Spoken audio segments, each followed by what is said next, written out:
सुजाता खीर बनाने लगती है। कैसे खीर बनाती? 1000 गऊओं के दूध का खीर बनाती है। हाँ, 1000 गऊओं का दूध का खीर कैसे बनाती? उनका दूध निकाल करके 500 गऊओं को पिलाती है। 500 को निकाल करके फिर 100 गऊओं को जो है 200 गऊओं को पिलाती है।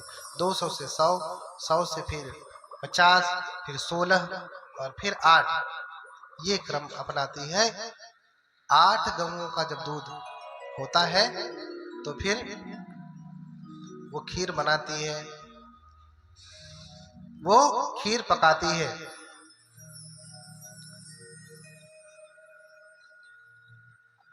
सोने के कटोरी में लेकर के आती है।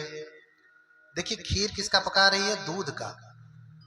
एक बात ध्यान रखें, खीर किसे कहते हैं? बहुत महत्वपूर्ण प्रश्न है। आजकल सभी लगभग बहुत सारी धार्मिक जगहों पे खीर खिलाया जाता है। खिलाया जाता है ना,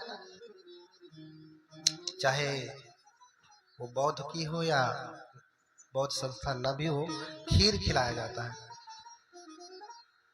खीर देखिए दूध का पर्यायवाची होता है क्षीर। क्षीर क्षत्रिय वाला छ, क्षत्रिय क्षीर कहते हैं। संस्कृत और हिंदी दोनों में क्षीर कहते हैं, क्षीर।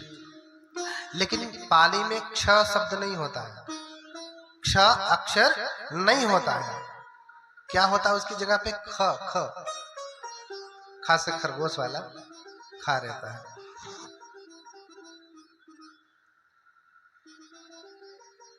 तो क्षीर को लिखना हो तो कैसे लिखा जाएगा?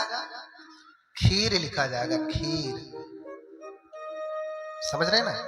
क्षीर मतलब क्या होता है? दूध। तो खीर का मतलब क्या हुआ? दूध। जो भगवान बुद्ध को खीर चढ़ाई गई है वो चावल की बनी खीर। खीर बने दूध होता है पाली में। इसलिए पाली में क्षत्रिय को खत्तीय कहते हैं। खत्तीय संभव अग्र कुलीनो, खत्तीय कहा, क्षत्रिय नहीं कहा। पाली में ख होता है, क्ष नहीं होता है। क्ष की जगह पे ख उपयोग होता है। इसलिए आप चावल की खीर भगवान को चढ़ाते हैं तो वो वाली खीर खीर नहीं होती। हाँ, चावल का मीठा भात होगा, कुछ होगा, लेकिन खीर नहीं होगी। खीर यानी दूध होता है। तो दूध वो 8 गऊओं का निकाल करके उसे पका रही, पका करके उसे कठोर करती, जिसे आप खोवा कहते हैं ना, वही खीर है जो बुद्ध को चढ़ी थी। पकाने के बाद जब कठोर हो जाती है तब उसे सोने के कटोरे में भर करके लेकर के आती है। ऐसा मैं क्यों कह रहा हूं कि कठोर? आप खीर बनाते हैं तो गीली बनाते हैं ना, पीने वाली। वो पीने वाली खीर नहीं, कठोर खीर है। लेकर के आती है सोने के कटोरे में। अब बोधिसत्व को देती है, सिद्धार्थ को देती है। कटोरा थमाती, पकड़ने जाते तो शरीर में शक्ति नहीं, हाथ में शक्ति नहीं। कटोरा पकड़ते तो हैं लेकिन कटोरे के साथ हाथ भी नीचे आ जाता है। फिर सुजाता उनको प्रणाम करती है और प्रसन्न होकर के जाती है। कनक कटोरहि हाथ गहाई, सो सब गाती गई मुस्काई।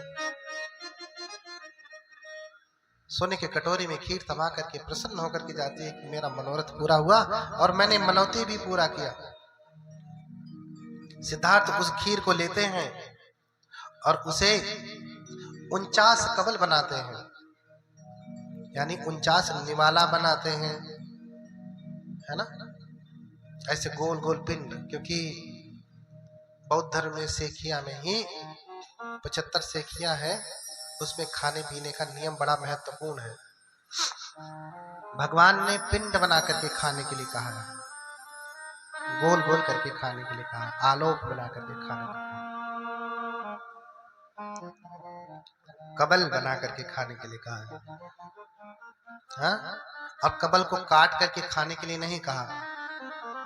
इसलिए जब गृहस्थ से पहली बार बनते बनते हैं तो श्रामणेर होते हैं, उन्हें सिखाया जाता है कि देखो अभी भिक्षु नहीं हुए, श्रामणेर है, श्रामणेर अभी सीख रहे हैं, नॉविस कहते हैं, है ना, अभी सीख रहे हैं। तो उनको सीख रहे हैं तो उनको सिखाया जाता है कि देखो हाँ न कबलावच्छेदकम गुंज सामिति शिक्षा करनी है। देखो तुम ऐसे शिक्षा ग्रहण करो कि तुम कबल को ऐसे काट करके नहीं खाओगे, ऐसे गोल आलोपन करी सामिति शिक्षा करनी है।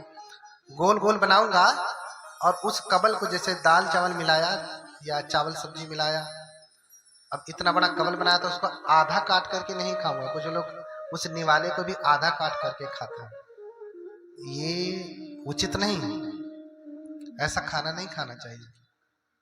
उस समय जो म्लेच्छ होते थे ऐसा भोजन करते थे।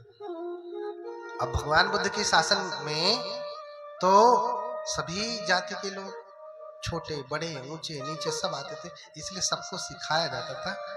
जो पहले से सीखे उनके लिए कोई बात नहीं, फिर से सुन लें और शुद्धिकरण कर लें। जो नहीं सीखे हैं उनके लिए